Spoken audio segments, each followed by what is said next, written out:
Last time we interviewed Ruru, sabi niya parang nakikita niya daw na ikaw na daw yung last girl na Sabi niya, napapag-usapan.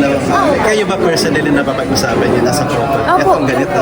Yes, kasi ayun nga po, 7 taon na din po kami. And Ruru and I, the way we think,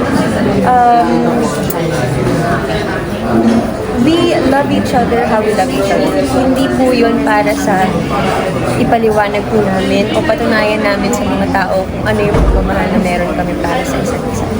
Masaya kami, nagmamahalan kami. And our relationship is guided by our faith.